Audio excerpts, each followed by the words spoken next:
The agenda is a Pledge of Allegiance. Please stand. Pledge allegiance to the flag of the United States of America and to the republic for which it stands, one nation, under God, indivisible, with liberty and justice for all. Honor the Texas flag. I pledge allegiance to thee, to Texas, one state, under God, one and indivisible.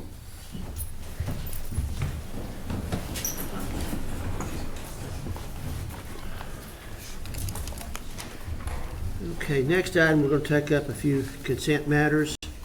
The first one of those is to approve the minutes from the last meeting. Anybody have any comments? Or I move to approve. okay, is there a second? Second. All in favor say aye. Aye. Case file number 2023-17P, motion approving staff's recommended conditions for a final plat of Diamondberry Addition, being 5.30 acres in Section 40, Block 43, T2S, Tempe Railway Company Survey, Ector County, Texas. Property is generally located on the north side of West Interstate Highway 20, north, approximately 700 feet west of South Belk Avenue. This property is in the ETJ. Is there a motion? Make a motion, we approve. Second. I'll second. Motion second. All in favor say aye. Aye. Okay, moving on to case file number 2024-54P, motion approving staff's recommended conditions for a final plat of Charlemagne Estates subdivision. Subdivision of a 10-acre tract out of 91.67 acres in Section 10, Block 43, T2S, Tempe Railway Company Survey.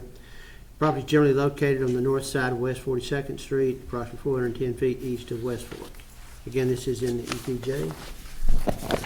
Is there a motion? Make a motion, we approve case file number 2024-54-P. Do I have a second? Second. All in favor say aye. Aye. Last item on the consent agenda is case file number 2024-55P.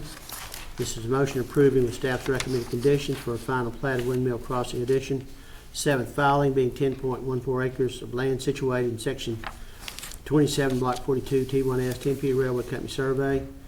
Generally located on the north side of Stampede Street, approximately 570 feet east of North Highway 385. Any motion? Make a motion, we approve case file 2024-55-P as presented. Is there a second? Second. Motion second. All in favor say aye. Aye. Moving on, next few cases are public hearings. The first one is case file number 2024-04Z. Open a public hearing to consider a request of LCA for a zone change from FD Future Development District to PDSD Planned Development District Surface Drainage, FDDR Future Development District Drill Reservation to PDH Planned Development District Housing FD Future Development District to PDH Planned Development District Housing FD-DR Future Development District Drill Reservation to PDH Planned Development District Housing and FD Future Development District to PDSD Planned Development District Surface Drainage on a 107.18 acre tract of land located in sections 11 and 14, Block 41, T2S, Texas Pacific Railway Company Survey. Property is located in the city of Odessa, Midland County, generally located on the north side of West County Road 122. Yes, ma'am. Thank you, Mr. Chairman and Commission members.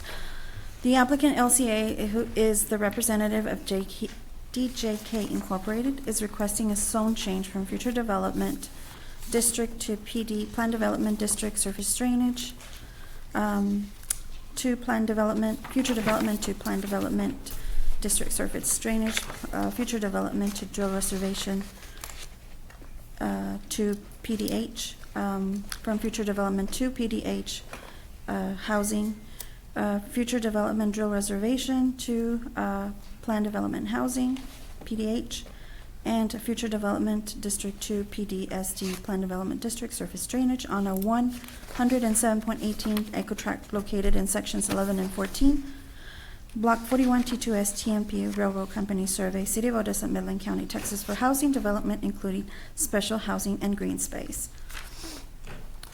Properties located to the north are zoned Special Dwelling District. Properties to the east are zoned Plan Development District, and the properties to the south are located in the extraterritorial jurisdiction. Properties to the west are zoned Future Development District. The property involved in this request is located on the north side of West County Road 122, approximately 1,700 feet east of Paseo de la Estancia. The site is currently designated Future Development and Future Development Drill Reservation, and is currently vacant and undeveloped. The owner is DJK Incorporated, and the applicant is LCA. Applicant is requesting a zone change to development for development of a housing master plan of single-family housing and green space. The proposed subdivision will have approximately 552 single-family residential homes, 1 community park, and 2 detention basins to be enhanced to double as dog parks. The park and basins will be maintained through a pit, which is currently being prepared. There will be no water wells allowed. This will be indicated as a note on the final plat. However, the water wells will be added for public spaces. The proposed residential housing will have an underlying zoning of planned development housing development, including special housing with the following regulations. The minimum lot width shall be 40 feet, the minimum lot depth shall be 115 feet, and the minimum lot area shall be 4,600 square feet. Additional regulations for the proposed planned development housing is that the residential properties located to the west of this proposed site plan, and you'll see in Exhibit A, will be 1 story in height, and no accessory structure will be taller than 8-foot masonry wall. The following setbacks for the whole proposed lots are to be applied. The front yard setback is 25 feet. The front yard setback in a cul-de-sac would be 15 feet, and the side yard side street will be 10 feet. Side yard setback is 5 feet, and rear yard setback is 10. The aforementioned single-family homes will be located on proposed lots 15 through 19, Block 7, lots 1 through 57, Block 10, and lots 1 through 8, Block 3, to be indicated as a note on the final plat. A 20-foot wide walking trail will be located along the west side, and also along the west side of the subdivision between the trail and rear lot line will be an 8-foot tall CMU split face fence.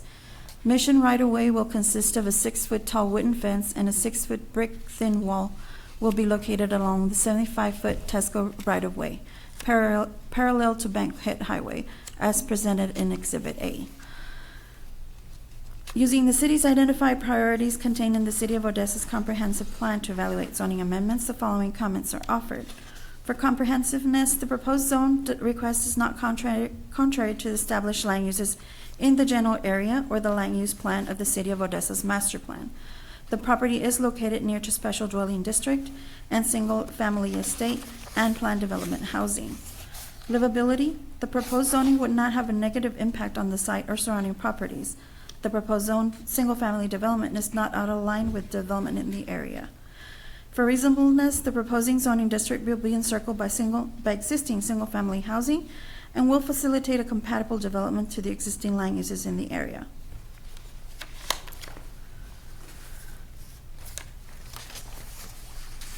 Therefore, staff recommends the zone change subject to the following conditions A through J. Would you like me to read out the conditions? I don't think so. Okay. And I'm here for any questions. Okay. Are there any questions?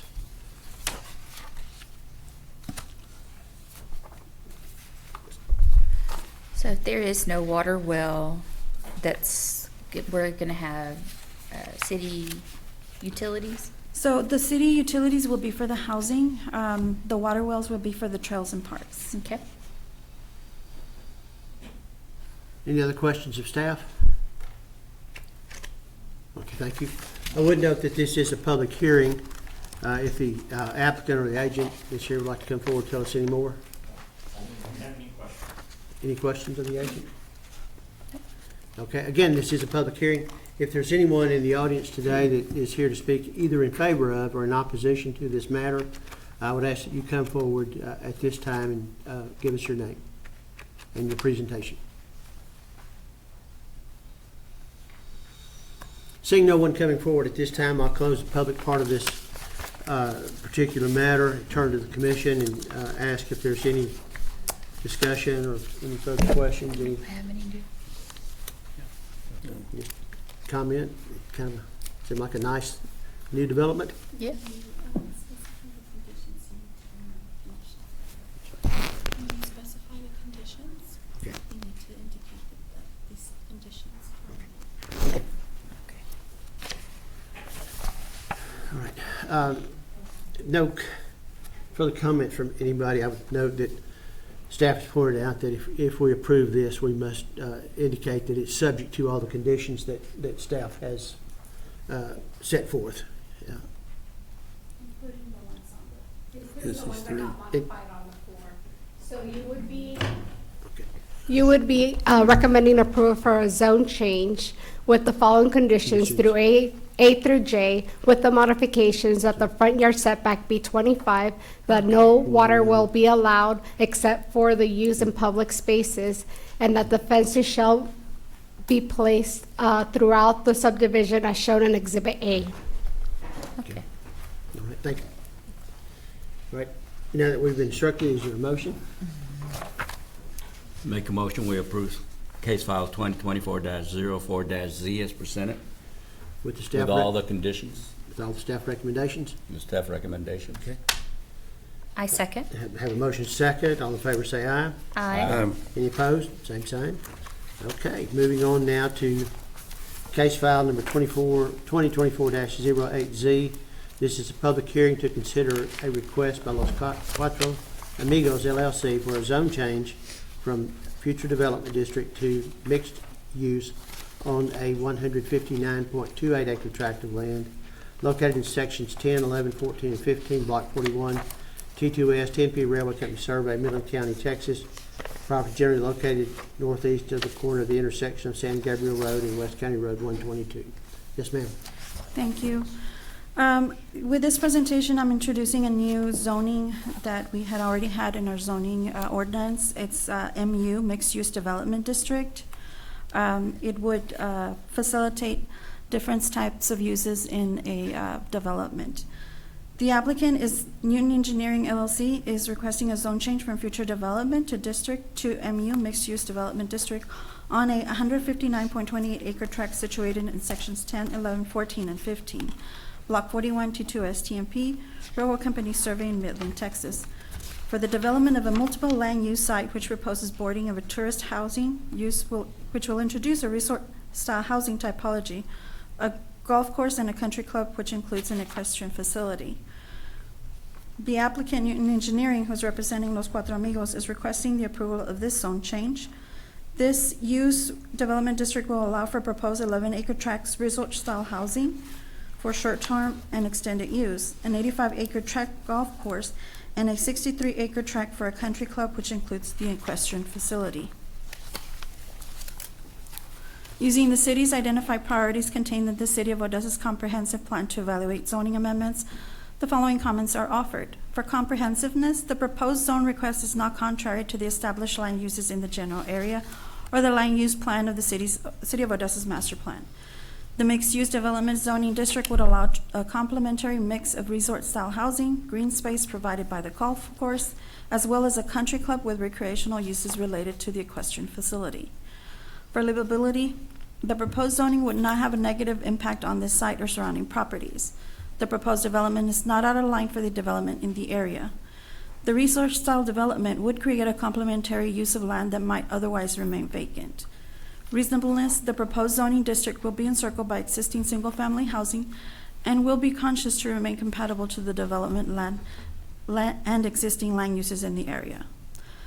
Staff recommends approval of the zone change from future development district to mixed-use development district, subject to conditions A through H. Would you like me to read the conditions? Yes, go ahead. We don't have mixed use come up very often. Okay. The conditions are: for A, the property shall significantly conform to the site plan attached hereto as Exhibit A.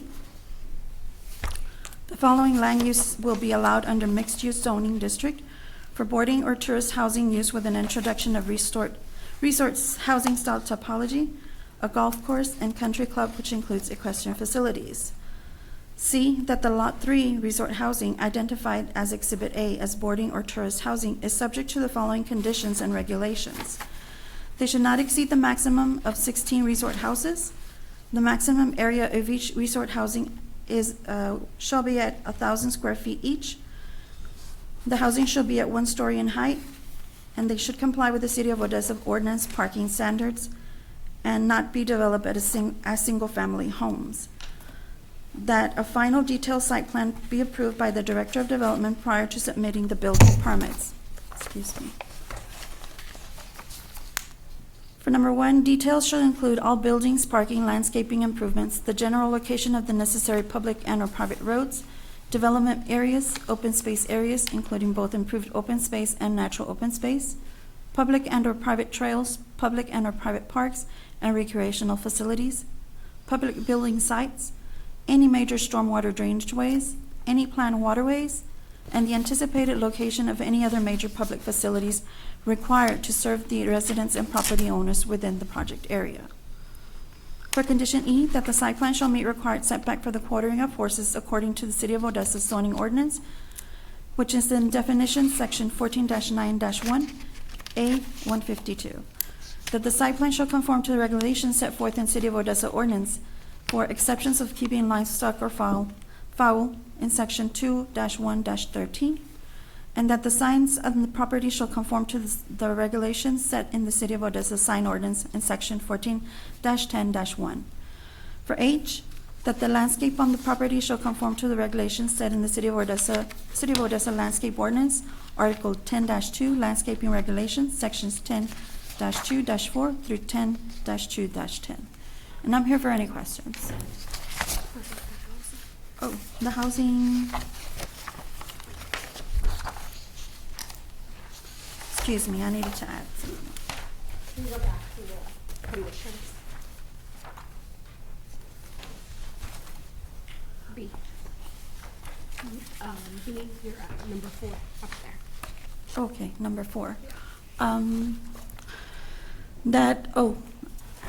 I did miss a condition on section B, that single-family homes and estates 1, 2, and 3, and 4 shall be included in that condition. Okay.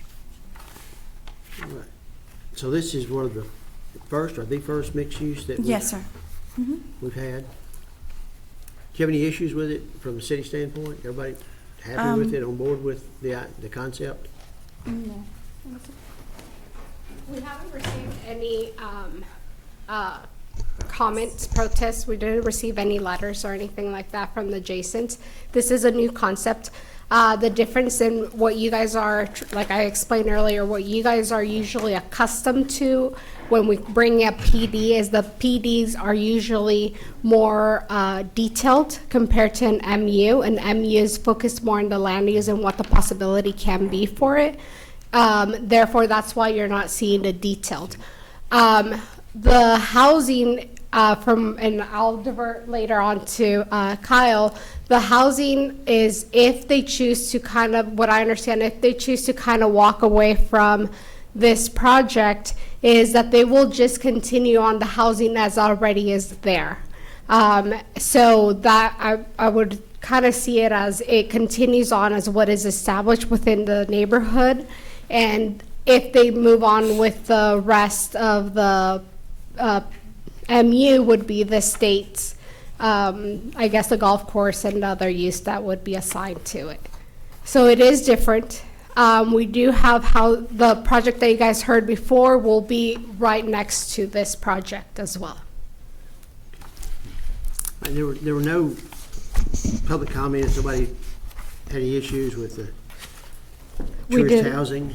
What is tourist housing? And a lot of it can be, so the tourist housing, in order for us to be able to put it in here, because they will be renting it, they're not 100% how it's going to be working. That's why it's treated like kind of like a resort style, where you actually can, like, I don't know if you guys have gone on vacation outside, where you're in like a country club, but you have houses that you can rent in there.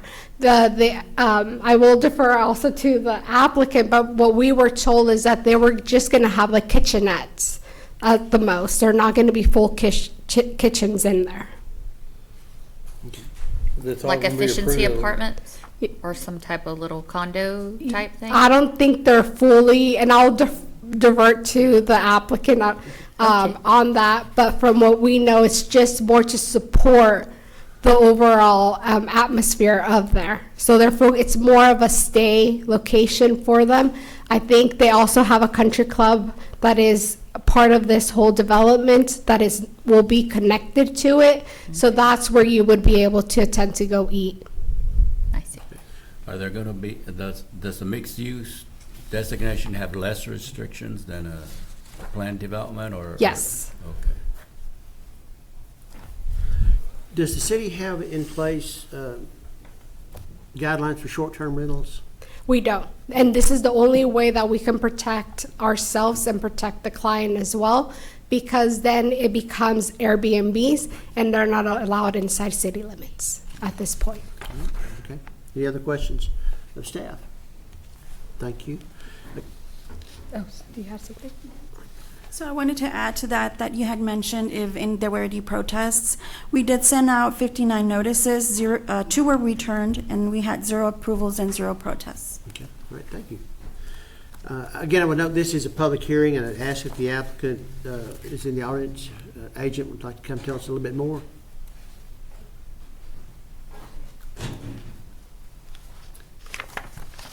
And if you just give us your name for the record.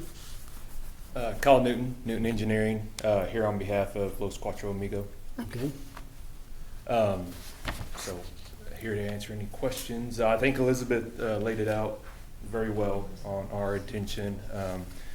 You know, we provided the site plan that you just went by that kind of gives the areas that we're looking at doing certain uses. Golf course, equestrian facility, and the yellow area there is where the casita style, the resort style type units would be located.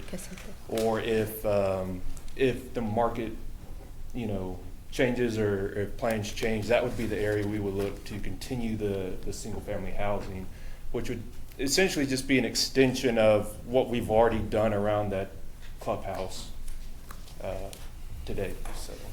How many, I have a question. How many casitas were y'all planning? If you go that route, how many were there? So we had in the write-up and on our layout, actually I think that was probably one of the first iterations we did.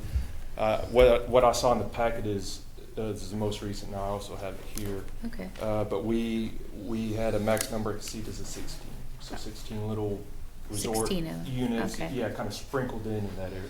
Okay. Can you address kind of timing? What's going to come first? How long it's going to take? Right now, that's still in the works. You know, there's an existing clubhouse that is currently under renovation. I feel like need to get that to the finish line first, and then, you know, we'll start looking at the designing and development of the rest of this area.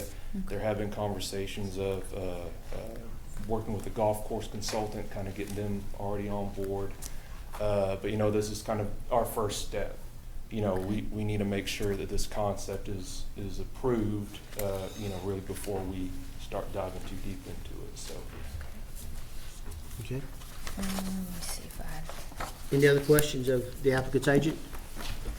Thank you. As far as the equestrian part, that would, I guess that you would be following that zoning ordinance as far as how far they need to be from the housing? Right. Okay. Yeah, we don't have any issue, you know, we're not intending to ask for, you know, any kind of variances. I mean, we're aware, we've already visited with Elizabeth about Okay. certain things, so that doesn't cause us any concern with what we're trying to do. And staff housing for the horses would be nearby, or? We have some ideas, Okay. yes. That brings up an and it's gonna interesting have a question yeah, about the yeah, equestrian. What kind of equestrian? Yeah, you're gonna have a track, you're gonna have a So- field, so, polo field, what's? Yeah, polo field would be part of it. Similar in concept, you know, not a replica necessarily, but like the Polo Club in Midland.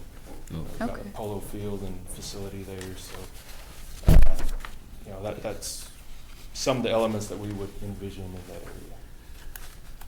There will be horses boarded there all the time, or just for events, or, I mean, and how many?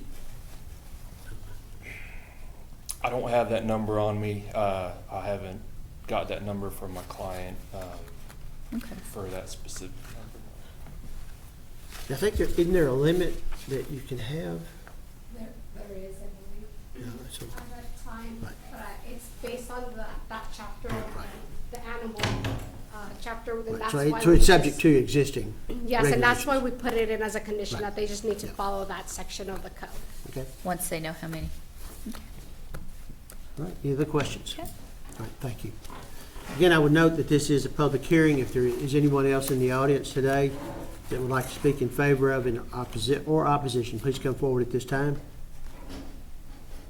And if you would give us your name. Yes, so I'm Caleb Carroll. I'm on the board of directors of the Mission and Haven, or the Haven at Mission. So I guess I live, be block 5, lot 33. So that's my backyard, essentially.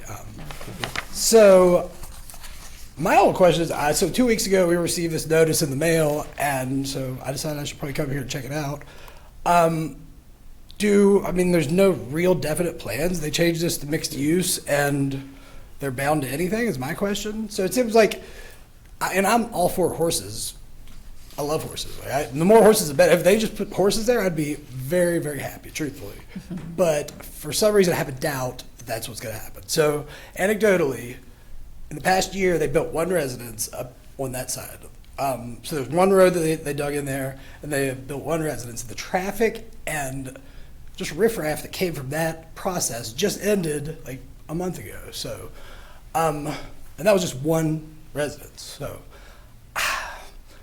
my initial thought is like I want to see like something drawn up, like something like bound that binds them to what their plans are, because everybody likes having like equestrian horses and everything, like, you know, a couple like rental houses or whatever. But then if they're not bound to that or have no real drawing, then why would anybody approve that now? Is my thought. Because I have certain questions about it for sure. And so, I mean, I'm one person saying reject it, but So your issue is that it's not definite enough. yeah, I mean, nothing. I mean, they don't, zero drawings of it. Just kind of some ideas of what they might do, and you know, I mean, I guess the idea is once you would change it to mixed use, you could package that and sell it a lot easier to whoever you're going to sell it to. But I mean, that's a hurdle for sure. But I mean, I just have questions. So and this is the first I've heard about Okay, it. well, I think those are questions that staff would answer, not the commission. Well, I'll have to kind of tag team it with Kyle. So in regards to what other uses can come to it, these are the uses that can come to it, and this is the only thing that's tied to it. It's not any other ones. That's why we specifically call, if you can go back to the conditions, those 4 categories that you see, 1, 2, 3, 4, those are the only land uses that will be allowed.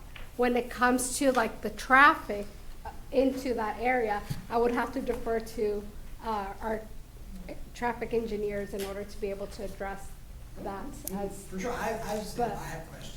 yes, and we're happy to answer your questions. We'd like to hear some of your questions. Would you like to share one that I mean, specifically so concerns you? It's just, to me, and this is the first I've heard about equestrian or anything about that. So it's just a letter in the mail said to mixed use.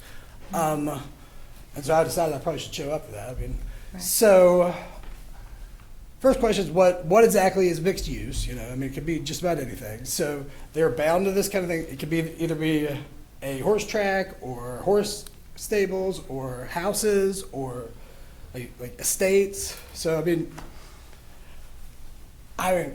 that's my questions. Like, I would like to have some real definite answers before you just give them a green light to changing it to mixed use, or like a drawing at least, like some real plan other than just like this idea of like we're gonna have some stuff here, you know, I or see. some indefinite, like pretty vague stuff. I mean, it could be either horse stables or huge estates or little small houses, or Okay, I mean, that's my thought. So okay.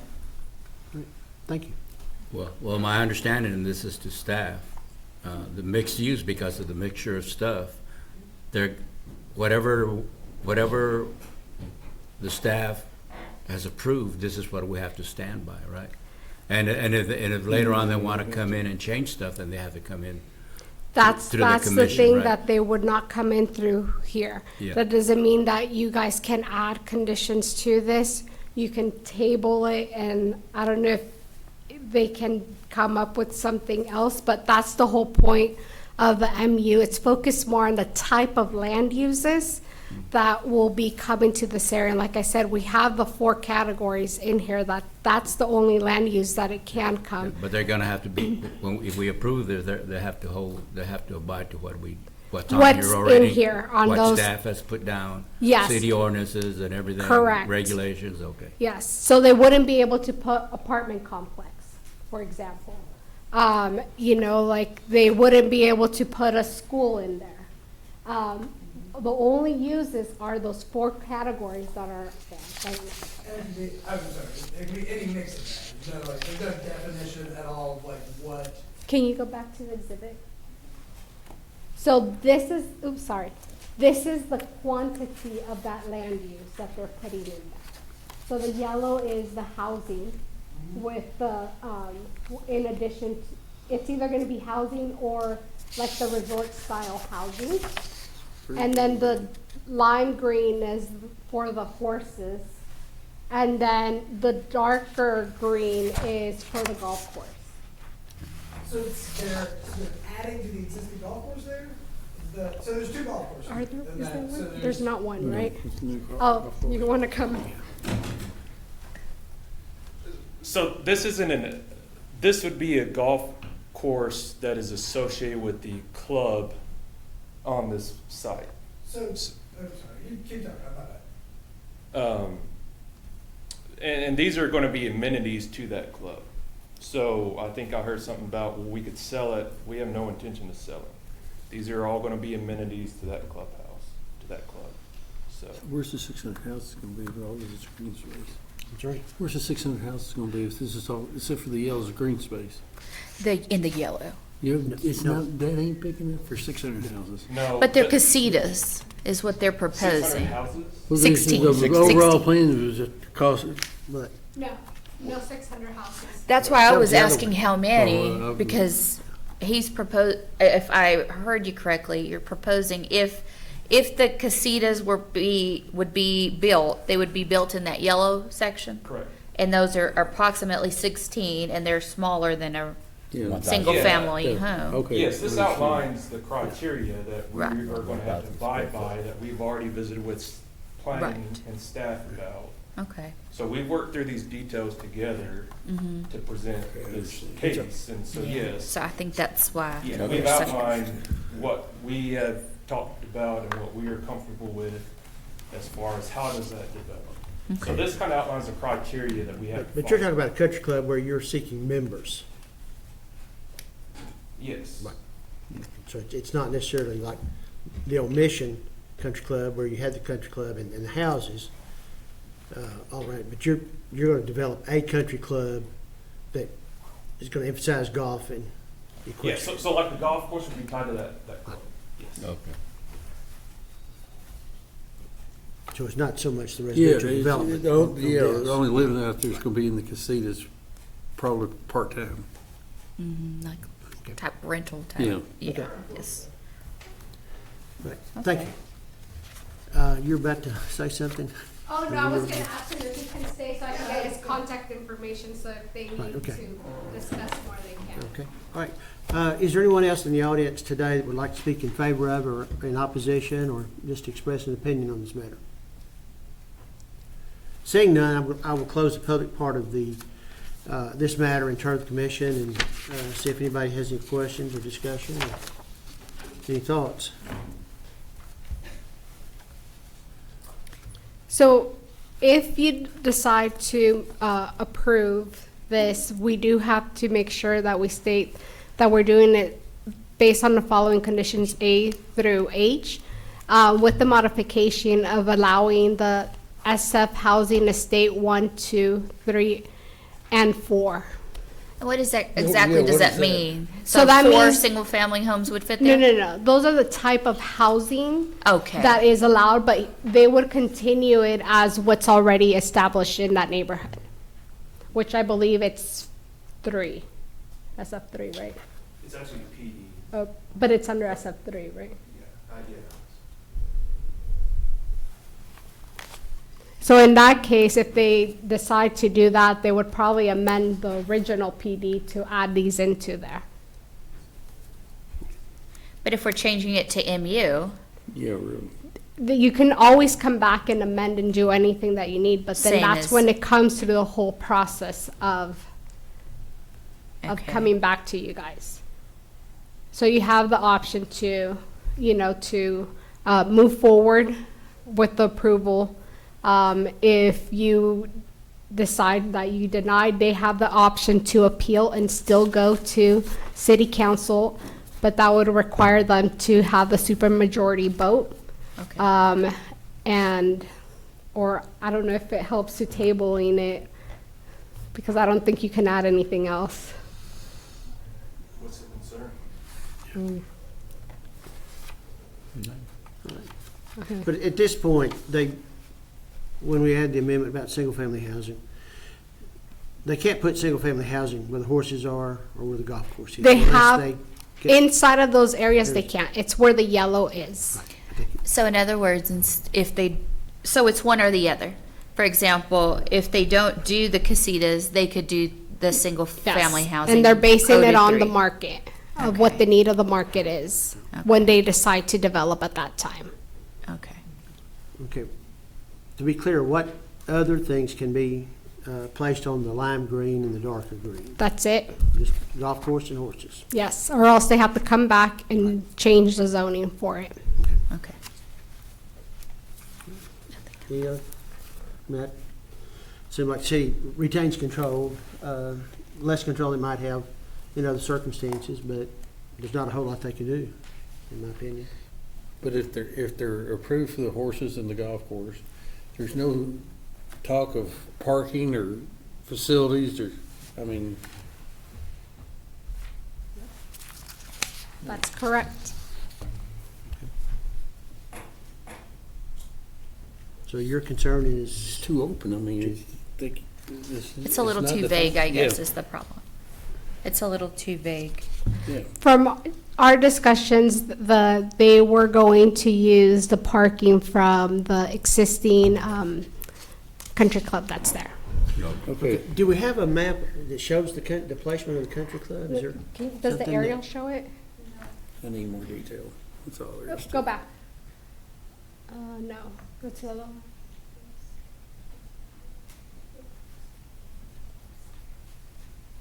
I think it's the O, right? Isn't it where the O is, the pink? Yeah, that, It's, This makes no sense to me.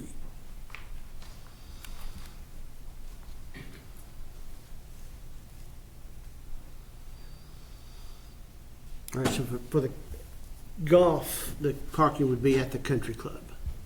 correct. Which is right here on this part.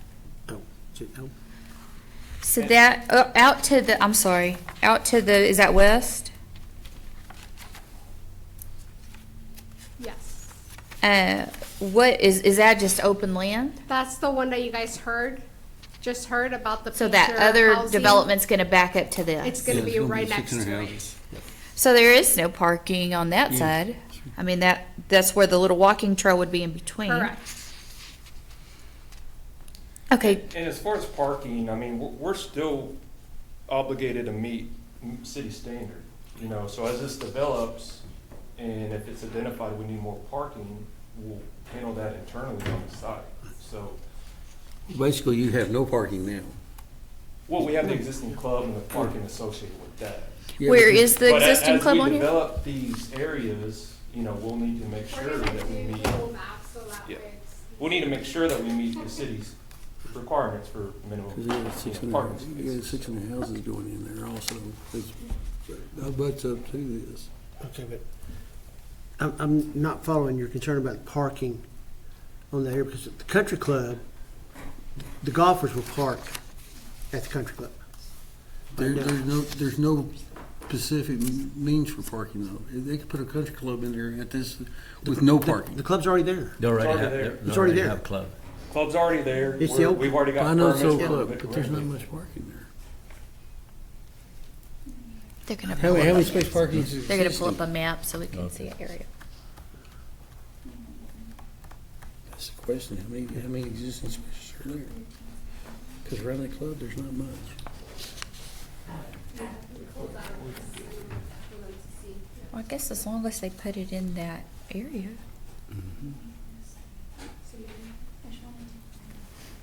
But what I'm saying is they're not required to do any under this plan.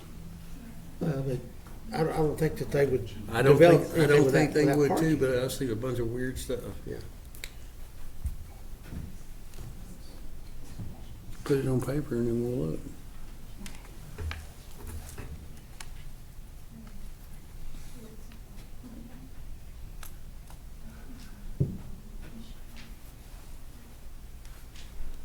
See, it jammed a mess.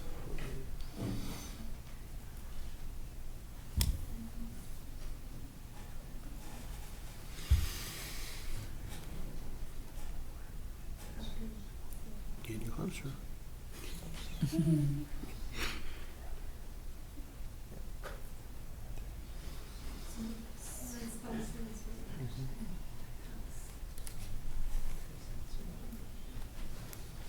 I don't think it's developed enough myself. So that's where it's at right now.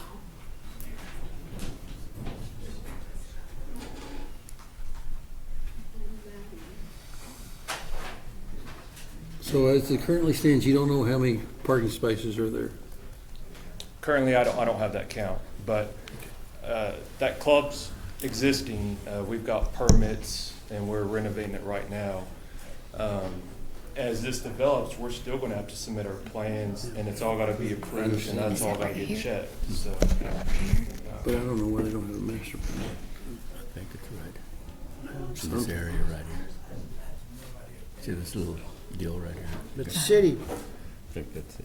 would control or determine how many spaces you have to have for the club. Right, so if we It's this little submit a area plan Okay. But they don't and have they're gonna any do their markers. checks and they're like, well, you don't have enough parking, you need to meet this minimum parking, then that is something we would have to incorporate, just like any other development. Is the clubhouse in an acre, 2 acres? What The kind of clubhouse, spaces- is it an acre, 2 acres, 3/4? What? He's asking about the clubhouse. The clubhouse, what's the acreage right now with the parking lots? So this is what they have, I don't know if you can see right now, this is what they have, I believe, for the parking right there. Oh, okay, they do have parking. Yeah. Kyle, I think when we did that original, it's about 10 or 12 acres, clubhouse and parking. Okay. Okay, so the clubhouse is 12 acres. Okay. Approximately, okay, that would be a lot of So the area. only difference would be, we still make sure that they're compliant with our city ordinance. Okay, that's a The lot of only area difference for is that parking. you guys and the public won't be able to see it before it gets approved. That's the only Well, I guess my question is, why isn't that more flushed out? It seems like it's very, this is a concept in my head, but I can't put it on paper. My understanding, that's what the purpose of the MU is. Yeah. I mean, we're specifically identifying areas where we want certain uses. We still have to go through the permitting process, and that's all gotta get fleshed out, you know, And- that level of detail. And our job isn't to design for No, I them, understand. so we can't, tell them. Right, but just like any other zone case, you can zone it like commercial, well, what does that mean? There's a ton of like commercial. You don't approve that at this stage, it gets approved through the development process. Same thing here. I mean, we understand we gotta go through it and we gotta meet the standards. So. And then Joe will review the whole, traffic and all that kind of stuff coming to it, so they'll have to address with whatever he might need at that time. And so the idea is that mixed use is fluid in the development. But it's still subject to city rules and regulations. Correct. And has to be Correct. permitted in Yes. certain cases. Like I said, the only difference would be that you usually see with the PD, you tend to see a more detail, like what you're accustomed to. Seeing them with the MU, it's more open. We're dealing mostly with the land use. Okay, and when it comes to the golf club, I think will take care of itself. Mm-hmm. The equestrian, do we have rules in place? Yes, we At the do. city that? What if they decide not to do equestrian?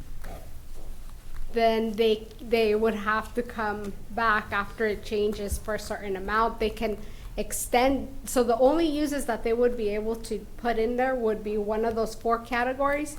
But once, like, let's say they decide to put all housing in there, it's not, they would actually have to come in and either extend their PD or we would have to rezone it.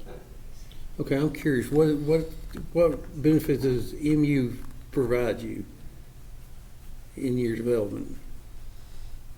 We would get the approval of the concept. And you know, we visited with the city and this was determined, this would be the appropriate zoning, so that's what we went with. Is it also to accommodate the rentals? Because in PD, you can't approve rentals? So we can approve rentals, however, they do, like, I can't remember what the tourist, what is it called? The zoning, sorry. It's new, like, a lot of people haven't used it. Again, this is gonna be the first one that uses it, but it's covered through there. Okay. All of the land uses that we called out are already existing in our land use plan as of today on our ordinance. Okay. It's not anything different. The only difference is that you're not seeing a detailed design for this, but everything is there. And that's the closest that we were able to get in where we're not violating and getting ourselves into, or getting them into a bad situation in where they can't rent the units. That's why it's considered as a tourist boarding. Right. Right, any other questions? With the tourist destination, is there any limit to how long they can rent them for? Nope. They can be there for over 30 days, based on what I know. I think you might know them better than I do. Yeah, tourist housing. Based on tourist housing, it extends up to maybe 12 months as well. Wow. It's how they do it with the hotels here. They stay for X amount of time. They check out. They can the same day come and they just move from one room to the other. Oh, I see. Okay, thank you. No problem. All right, so now we're down to discussion among ourselves and/or a vote.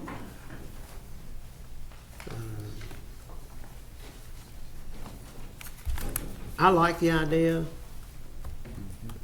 It's got possibility. I like people that have a little vision, a little more vision than I do. Sometimes I can't see off the end of my nose. Question is, do we trust the city to do its due diligence and make sure that they toe the line? I'm comfortable that they're not going to be able to do anything other than the proposals. I like the idea. I don't think there's a opposition to that. I think it's just the vagueness, I think, is what's a That's little hesitance. But if we are trusting that if something in their plans change and they have to get approval through the city, then I think I'm fine with it. Okay. Same here. I think it's something unique that would be coming into the area. Yeah. Okay. All right. I stand ready for a motion. I motion to approve 2024-08-Z With the proposed conditions? with the proposed conditions that staff recommends approval of the zone change subject to the following conditions, A through H, with the modifications of single-family homes, estates 1, 2, 3, and 4. Okay, have a motion? Is I there a second. Have a motion second. All in favor say aye. Aye. Any opposed? Same sign. Case passes. All right, thanks everybody for your patience. Okay, going on now to case file number 2024-58P. This involves staff's recommended conditions for replat of lots 9 through 12, block 10, correction plat of Windmill Crossing addition. Second filing being replat of lots 9 through 12, block 10, correction plat of Windmill Crossing addition. Second filing, City of Odessa. Yes, sir. Thank you, Mr. Chairman and Commissioners. The applicant and owner, Beaton Bow Homes LLC, with their consultant Maverick Engineering, are seeking to replat to create 4 lots for ownership purposes. Minor lot lines have been adjusted in this, and therefore there was the need for the replat. Staff has received no objections, and therefore we recommend approval of the replat of lots 9 through 12. Block 10, correction plat of Windmill Crossing addition, second filing, subject to conditions A and B, and we are now open for questions. Thank you. Are there any questions?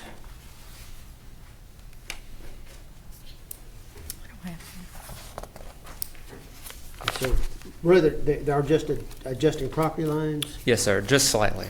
Yes, Do they sir. happen to build a house over property line, or just figure out something? I don't believe so, no, sir. Okay.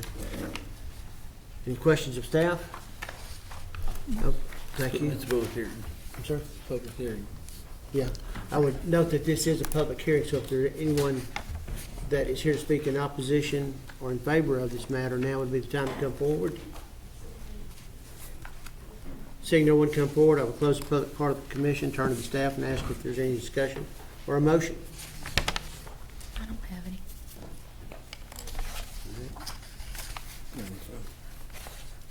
Somebody want to give me a motion? I'll make a motion that we approve case file number 2024-58-P. Got a motion for approval, is there a second? I second. Motion 2 seconds. All in favor say aye. Aye. Any opposed, same sign. Thank you. All right, now under miscellaneous, we've got a few matters. First one is case file number 2024-56P, property in the ETJ. This involves recommended conditions for a proposed preliminary plat of Smith Gardendale Estates, being 2 1-acre tracts in Section 7, Block 41, T2S, MP Railway Company Survey. Property generally located on the south side of North Pecan Avenue, approximately 1,380 feet south of East Goldenrod. Yes, sir. Thank you again, Mr. Chairman and Commissioners. The applicant and owner, Michael Smith, with consultant SW Howell Incorporated, are seeking to plat to create 2 lots for ownership purposes. The planning staff has received no objections, and therefore we recommend approval of this preliminary plat of Smith Gardendale Estates, subject to condition A.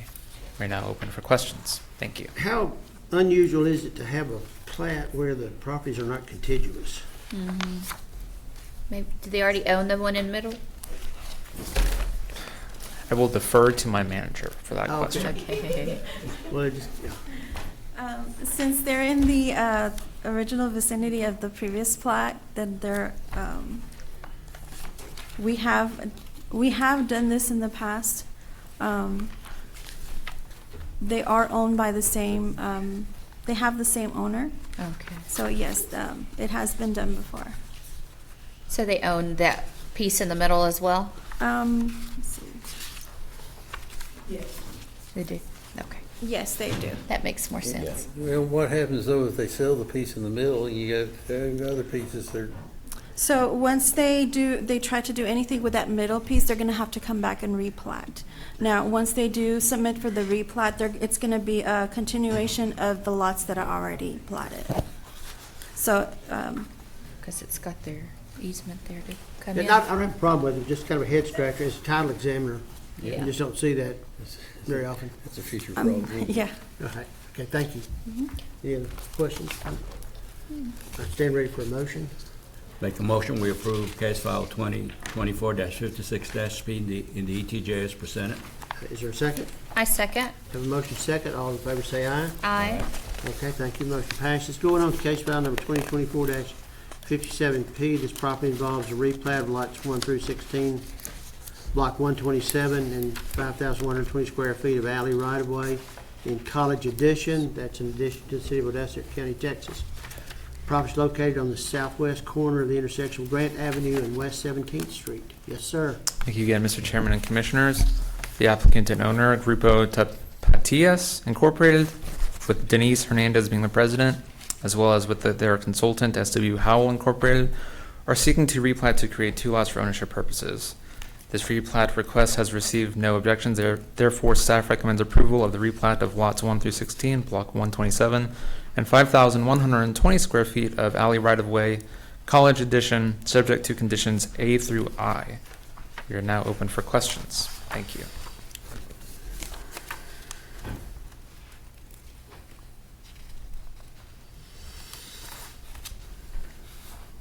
And the purpose of the replat is just to join the 2 lots? That's my understanding, yes, ma'am. Okay. Any other questions? If there are no questions of staff, then I stand ready for a motion. A motion to approve 2024-57-P. Second. Motion second, all in favor say aye. Aye. Any opposed, same sign. Okay, case file number 2024-59P.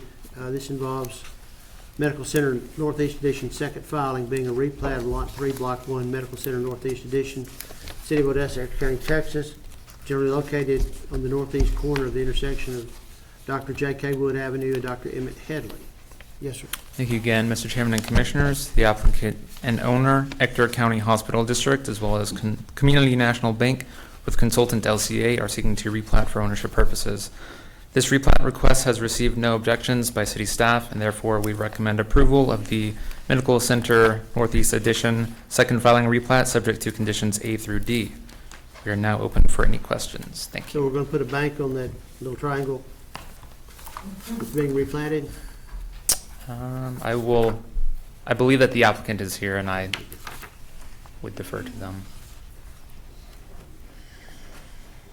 And actually, they have not specified what this is gonna be. They're just seeking to replat the property at this time. Once they bring in any type of, use, then of course, we'll go ahead and look at that request.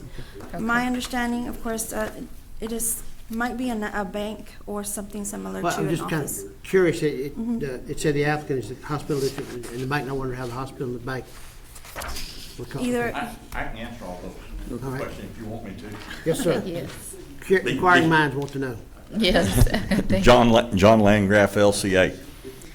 This replat was being done at the request of the bank, but the hospital owns the property. Okay. And what it was is, Dr.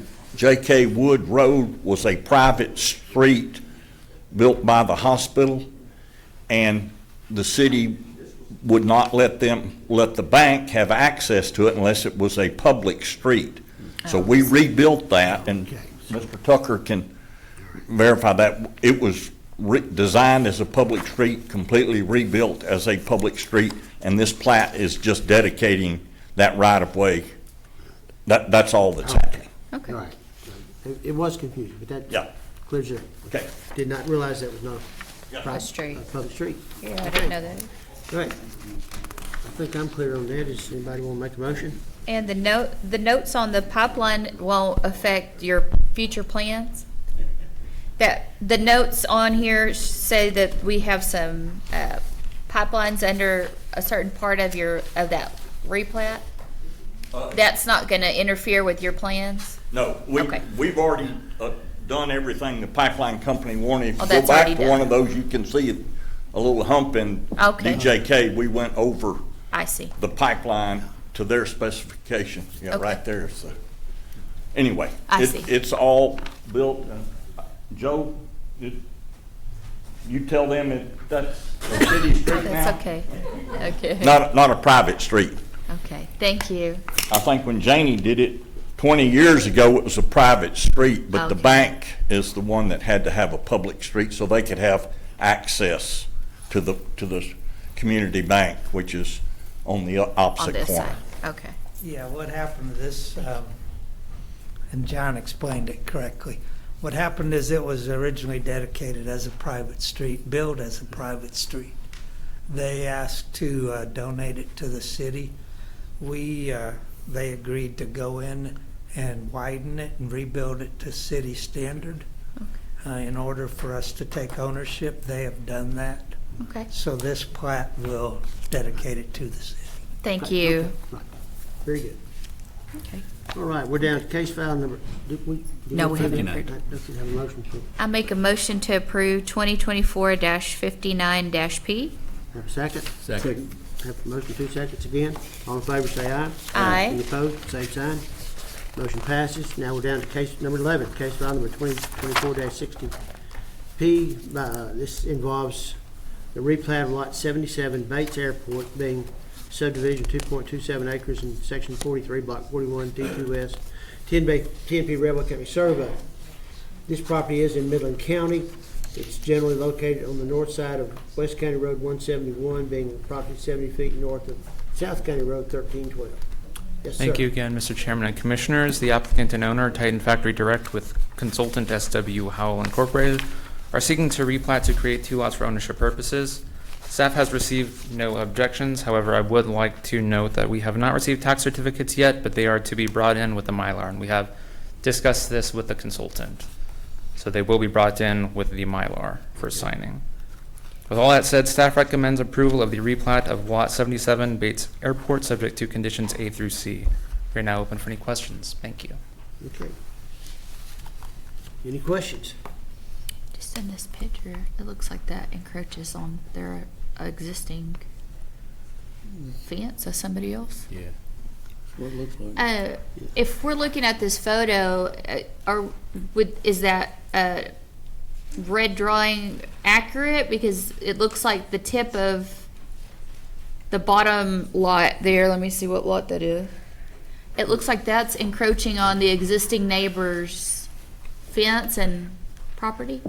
It's so, on the lines are just to kind of give the idea, but those are not exact. That's not accurate. No. Okay. Okay. Thank you. All right. Any other questions? Thank you. All right. Have any discussion or a motion? Make a motion, we approve case file 2024-60-P in the ETJ as presented. Is there a second? I second. All in favor, say aye. Aye. Just a sidelight, when the guy developed this property many, many years ago, it was gonna be a fly-in area, it's an Oh. airport. And Part of the developed with very large lots and fly-in, the streets, also Okay. runways. Okay, we're down to the last thing. Case file number 2024-11Z. Somebody's gonna tell us about a site plan application for the process of establishments selling alcoholic beverages for on-premises consumption, including the submission and renewal requirements, security, safety, and design standards. Yes, sir. All right, welcome, commissioners, Mr. Peacock. So this is a discussion-only item today. So the public, this is not a public comment section. This is just for you all to go over this proposed ordinance for bars. And it's basically, last time when we did the carports, I know they had asked us for a little bit more additional information in advance. So we wanted to give you guys, y'all the opportunity to do that and to discuss this with us today. We do have a town hall meeting scheduled for anyone here that's interested next Thursday from 6 to 8 p.m. It's going to be in the Joe Zant room of Odessa College. So that will be an opportunity now for the public to do the same thing as y'all today, and then we'll come back at a later date to P&Z for an actual vote. Okay, so this is just going to be very general to talk about this. Does anyone have any questions so far? Or? Okay, so the purpose of this ordinance is essentially to update our processes that we already have, and to do this through site plan control. So anywhere where we're only talking about on-site alcohol consumption. So a convenience store or a beer barn or something is not going to be required to follow this. Or an establishment such as a restaurant that doesn't sell any alcohol would also be exempt from this. So it's only establishments like bars, restaurants, nightclubs, could be a movie theater as well, places that sell alcohol on a regular basis, even if it's not 50% of the sales. And the reason for that is a lot of when we did our research on some of the crime or some of the issues in the community. Bars and nightclubs, based on the amount of them, might have had a little bit more, but some of the restaurants that, especially those ones that say bar and grill, where it's like 5149, they could have some concerns too. So what this really is to go forward and to create a process for the future so that if there is an issue with a bar owner or restaurant owner, we can handle that. Not to be overzealous or over encroaching, and not to penalize the 99% of the bars and restaurants that are doing a good job. It's really just to, what do we do when something goes wrong? How do we handle that? So we're just going to go through. We looked at different cities in Texas. What are they doing, especially out in West Texas, to be compare equally? What are the TABC rules, the TABC standards that we would have to be in alignment with? And then what are we also researched some of the existing bar sites in Odessa, and we drove around a little bit just to see kind of would they meet these standards or not. So that's kind of where we're at. Next slide, thank you. So with the other cities, we go from the most strict down to the least strict in the green. So the most strict, not surprisingly, in East Texas. So Richardson and Round Rock, for example, would limit the amount of bars per acreage. So you can only have 10 in this area, or you can only have 2 on this side of the street. We don't want to go that far in Odessa. We want to encourage businesses to open, not close. So I think they had legitimate reasons for that there, and they were aiming for maybe a certain clientele on the weekends in their entertainment districts. But again, we have a lot of good bar owners too, so we didn't go there. The mid-range would be Midland, where they require a specific use permit. Every time that somebody wants to sell alcohol in Midland, they have to go and get their TABC license. They need to go to City Council. They would go to P&Z first, just like y'all are meeting today. P&Z would vote, and then it would go on to City Council for a final vote. Once City Council approves it, whatever those conditions are met, then they can get their TABC permit and open up. So that's sort of the process there. The problem is that it takes an extra 2 months. So again, we're open to remember, this is just discussion. So one option is you could recommend that. You could do what San Angelo does, where it's P&Z looks at it, but not council. Or you can go the least strict, which is Amarillo and Lubbock had no site plan process at all, although Lubbock had some separation distances. And Abilene required a site plan only. It was kind of general. I'm still in discussions with them, but that's kind of what we're aiming for, is go through an administrative site plan approval that the planning manager could approve. So it's not do nothing, which is not good, but it's also not an extra 2 months tied up going to P&Z and council either. So we hope that's kind of the sweet spot. Next slide. So for So for TABC rules, you get your permit or your license. I don't want to get into all the details, but basically permit means mixed beverage and license means just beer and wine. I just grouped it that way. So it's the same thing. Renewals are every 2 years. So our process is to recommend the same. It'll be every 2 years. A new establishment, if they're building a new bar or they're changing an ownership, they would require them to come back and get a TABC approval.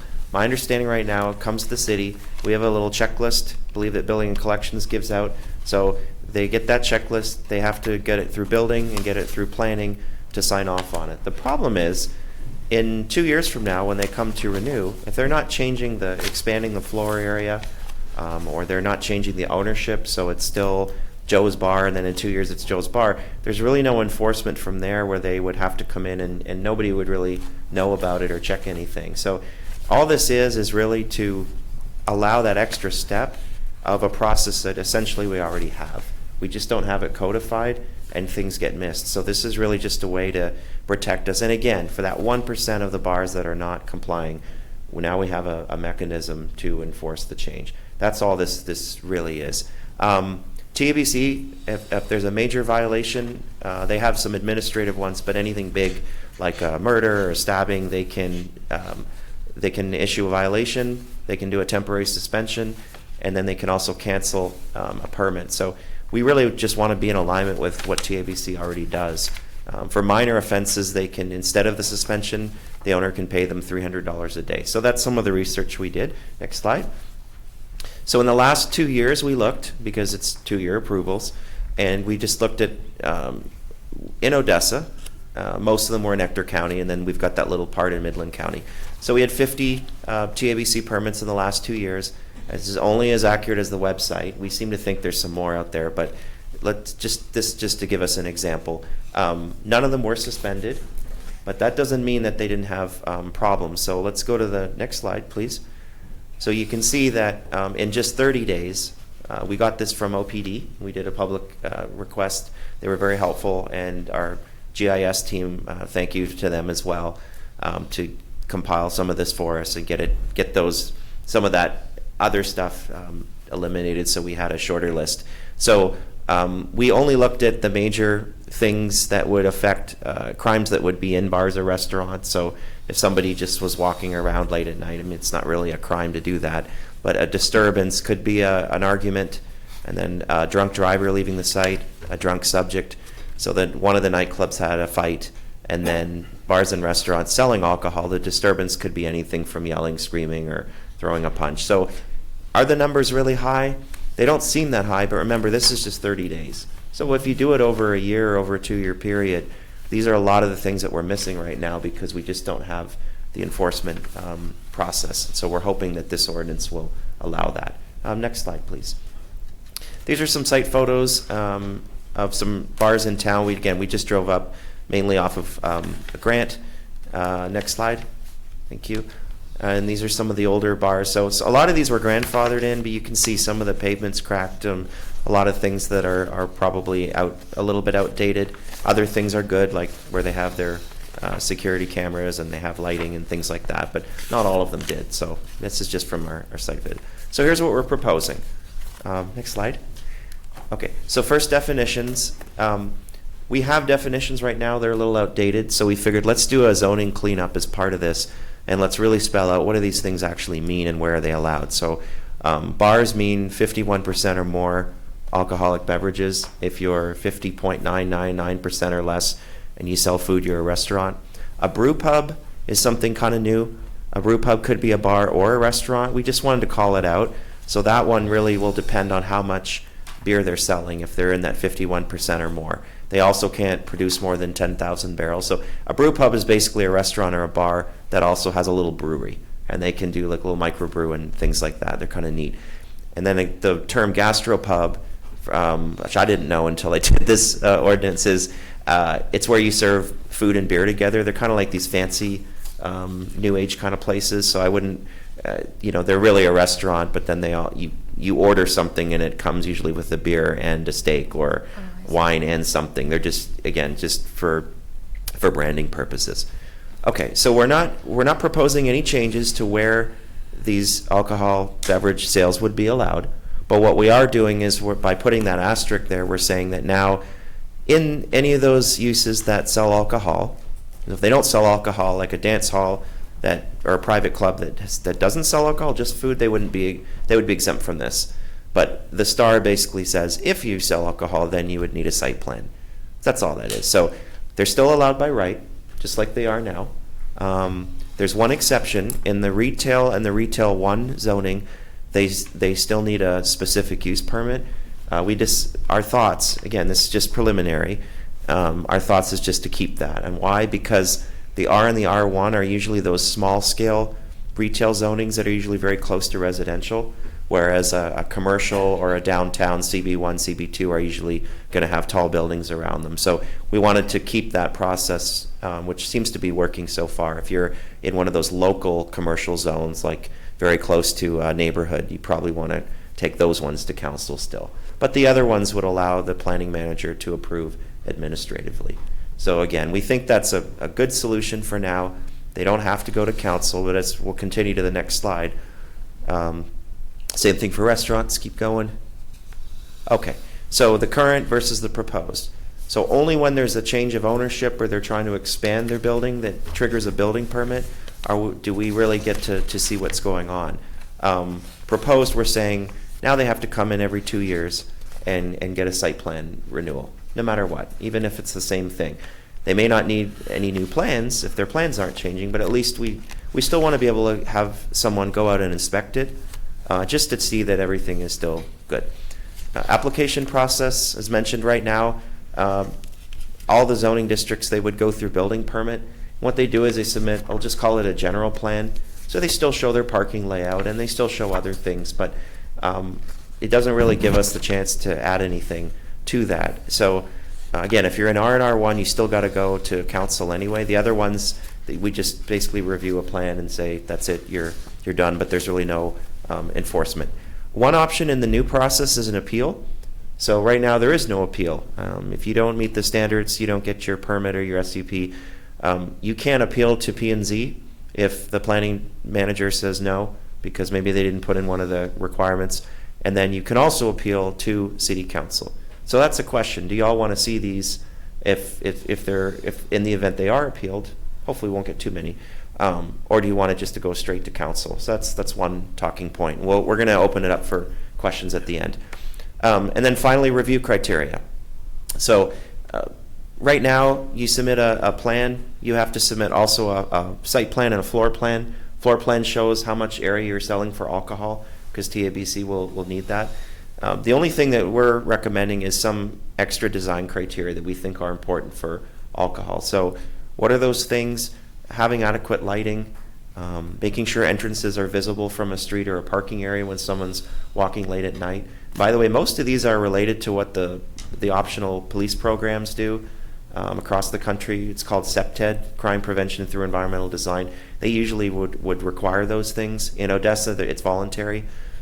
So again, we thought, well, we're not going to make them do every single CPTED thing out there, but lighting is just very common in most cities. And if we go to council right now, I'm saying those ones in the R&R1 that sell alcohol, council could look at lighting, because the site plan, as it's written right now, says glare, odor, noise, and things like that. So we're not really asking for anything that's not already being done. We're just kind of codifying it. So could look at lighting. If they have an outdoor patio, they need to show where that patio is going to be. And then finally, this one, we're not saying it has to be this way, but just a thought, at least on the ground floor windows. Do we want the window tint to be visible through? So do you want it to be totally covered? Right now in the downtown, at least 15% of the light has to get in, which is pretty dark, but not totally dark.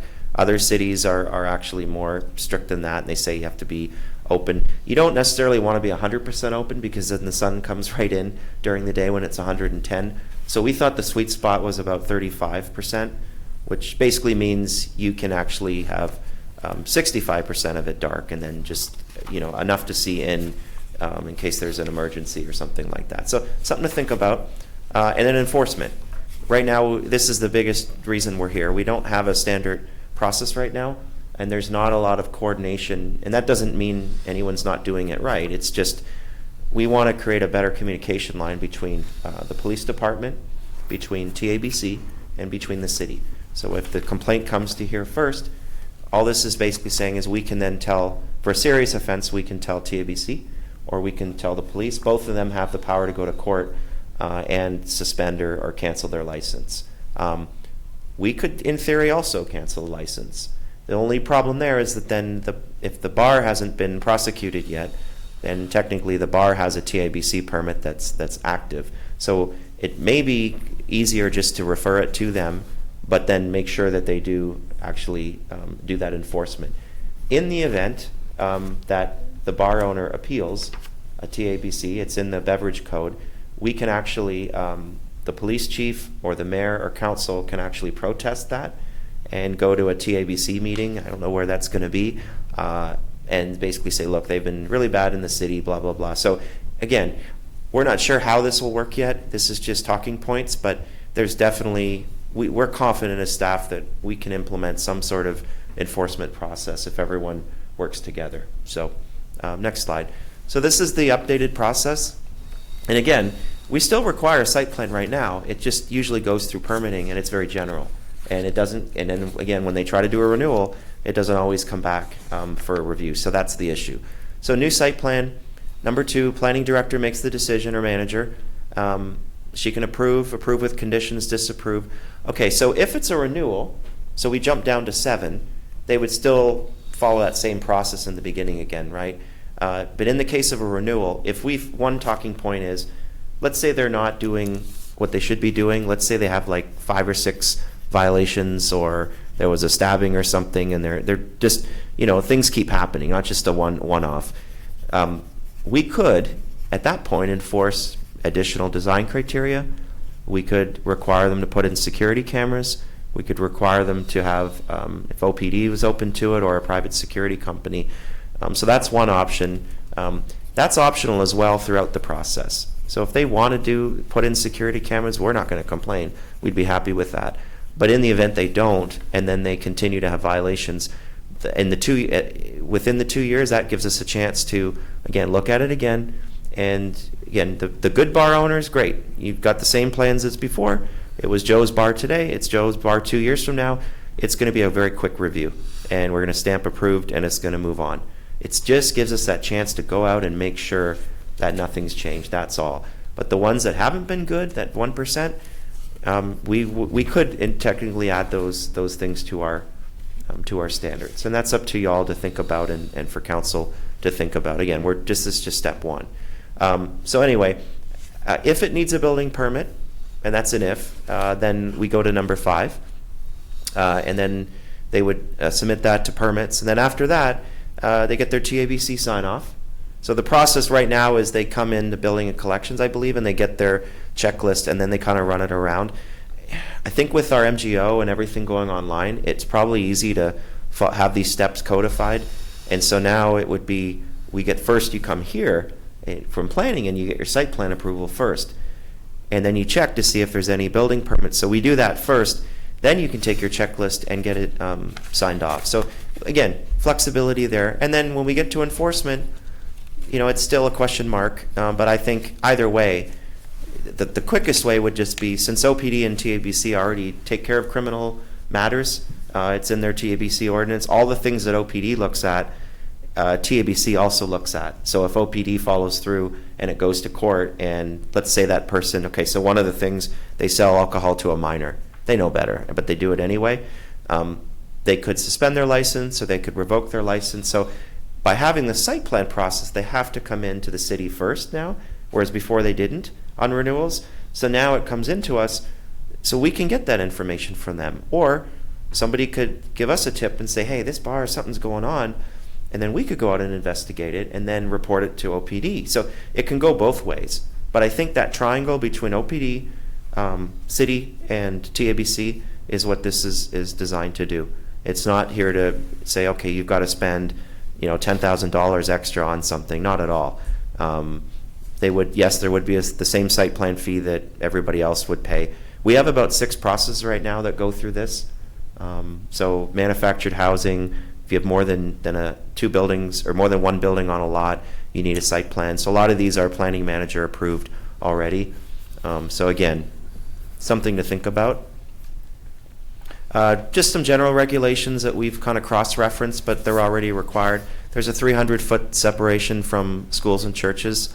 And then we just put in here, again, this is already in the city code, but this just gives us the enforcement power. If there's graffiti or if there's damages on the building, we could send out someone from the city to say, hey, you need to fix that. So we know about it now, whereas before we'd have to wait 2 years. We wouldn't get to do that. Next slide. Just in case you're wondering how that setback works, someone asked me before to draw this, and so I figured I'd just do a diagram. But basically, from a bar or alcoholic establishment to a church, you go down from door to door, you go down to the street. School, I guess they figured there's little kids, it's even more serious than a church, so you go to the property line.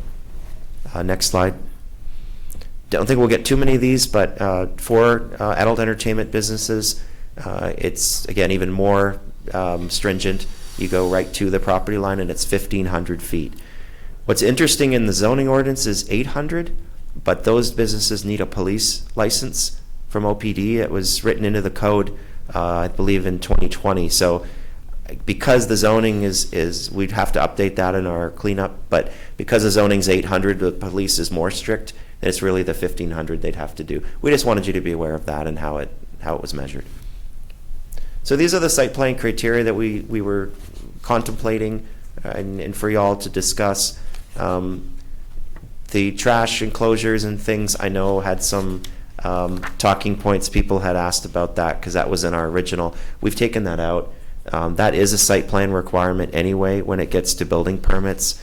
And so rather than making them do that here, again, it's usually something that is looked at or can be looked at. And it's really not things that we thought that are not just for bars. We kind of said that, all right, maybe we don't require that. I mean, should they screen their trash enclosures? Yes. But anyway, moving on.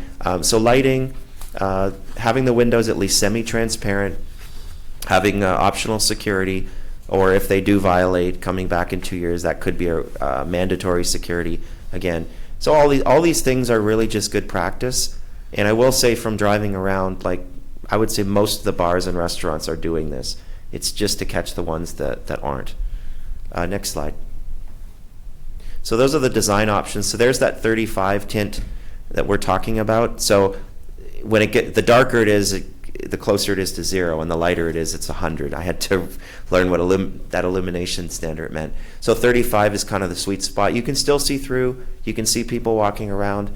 Again, do we want to do that? Just an option. Downtown already requires the 15, which is pretty dark. So we thought that this would kind of help, at least in the front when they have windows, people to see what's going on. There's some samples of lighting. Pretty simple. If you're near residential, that shield would...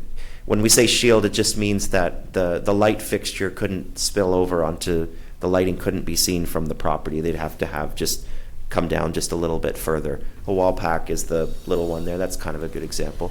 There's some outdoor patio designs. Again, we left it open to what type of material they want to use. And by the way, if you're in the public right-of-way, you already need this kind of permit from engineering. So they would have to do that extra step anyway. I don't know how many we get out here.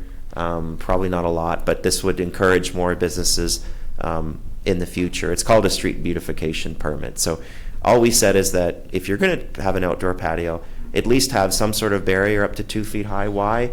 A lot of it's for safety and just to separate uses, but also for ADA. Somebody's walking along with a cane or they're semi-vision impaired, they're not going to bang into something. They're going to have that barrier when they I learned this in a different city I was at, so just for ADA purposes. Okay, so this is our timeline proposed. So we're here today on number 1.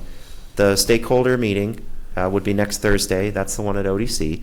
We would come back on the 19th, and then we'd have our council meetings in October. We've already notified in the newspaper as required. This is a text amendment only, so it does not require all the individual letters, so that saved us a lot of money in the budget. But we have notified in the newspaper and met our standard. Okay, so discussion points for you all, and I'm just going to roll back here. The approval process. Do we want it to go as a site plan approval? So they are going to get the charge that one fee, but then that's it. And it could, if they're coming in for a renewal, no plans change. I mean, that could be very quick. We're saying up to 30 days because to give us time in case something's more contentious, but we don't think those simple ones are going to be 30 days. So no pressure on staff or anything, but it just gives them a little bit more time. Review criteria. Is the criteria good? Do we want it more strict? Staff, I will say I don't think going the Richardson around Rock route is appropriate for the size of our town. I think it may be something in the future, but I think right now the sweet spot is allowing them by right, but just making sure that they meet certain criteria. And then finally is the enforcement. I think this will probably end up being the main issue, is, at what point do we want to suspend them? At what point how does that communication process work? Again, I think if it's something that police and TABC are already doing, we could just, send it to them if we know they're going to act on it immediately. Or do we want to at least have an option to temporarily freeze them for a week or two if in the middle, until we find out what's going on? We just have to be careful because there's some times where there's alleged complaints and they're not actually convictions. It's just somebody complains about somebody or it's a very minor altercation. Do we want to, when they come back in for renewal, how does that work? Do we want to require those ones to have security and patrol? I would say, well, I should say neutral at this point, but it's just something to think about. I think the ones that are repeat offenders or that have the serious crimes is definitely something we want to act on quickly. And hopefully this process will give us a chance to do so. So we appreciate this is discussion. This is really for P&Z. We want you to know that we respect your opinion, and this is important because your opinion matters, and it gives council more direction that staff, we do the research. We're the bureaucrats that do all the looking into things and finding all the statistics and data. But in the end, you guys have that power to recommend this. And so council will definitely take as staff will, your concerns. And anything today, it's being recorded. I'll try to take some notes, and we can present that at the town hall so the public understands too kind of what's been said and what people are thinking of. But if this changes 5 more times, it's okay. This is the whole point of the discussion. So we appreciate any comments y'all have. Thank you. Mm-hmm. And if you want us to turn back on any slide specifically, just let us know. If it's approved, what, in there, good guy, what's the use to go through the 2-year renewal? If there's no complaints, it's just another step. Sure. And so the TABC process is every 2 years. And so this is just to keep in alignment with TABC. It's also, It's just an extra step for another permit for no reason, in my opinion. So I think, I'll just be brief. I think the reason for that is it would allow us to look not only at those enforcement things, but also if there's any violation of a building or any violation of some of the zoning or other city codes. It would just give us the opportunity, as a reminder. Most cities do that.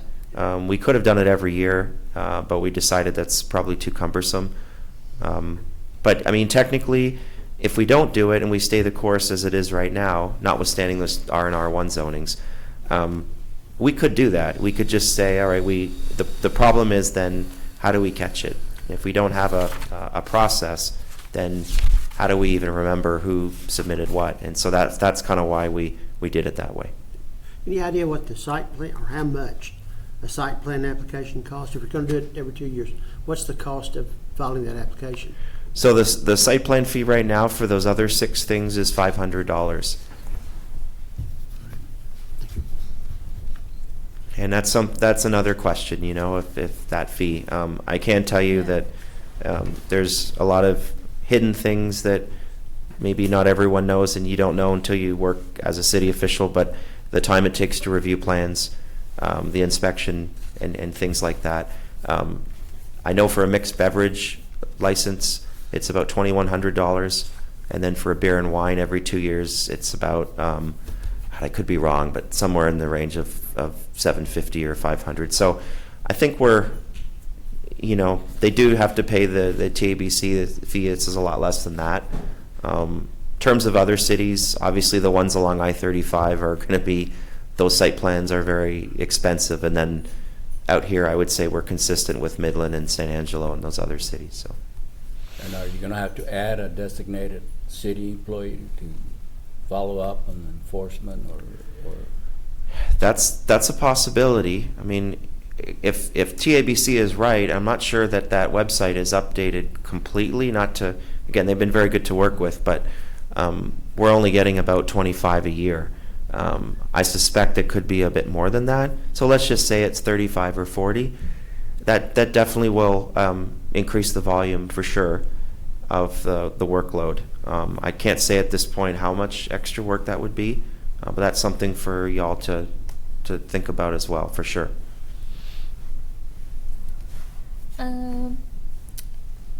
Also, when they, let's say they come in for their 2-year renewal, are we going to have a clear list of requirements, or is it just going to be subject to each property depending on what it looks like? I think that might be, I think if we're too vague, I think that might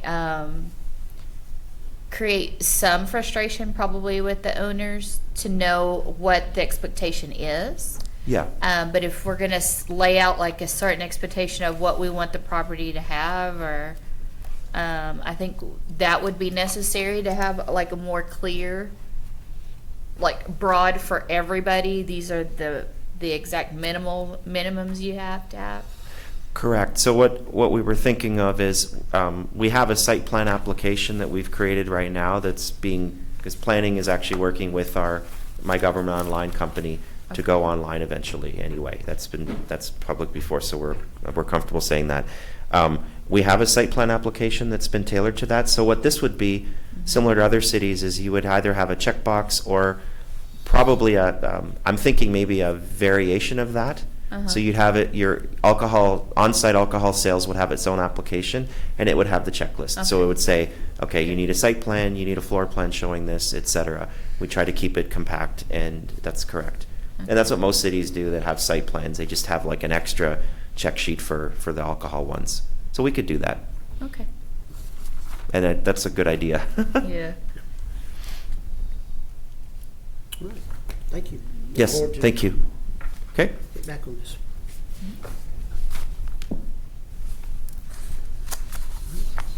Entertain a motion to adjourn.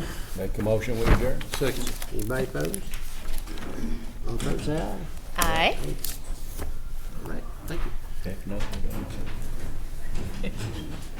Here's what we need.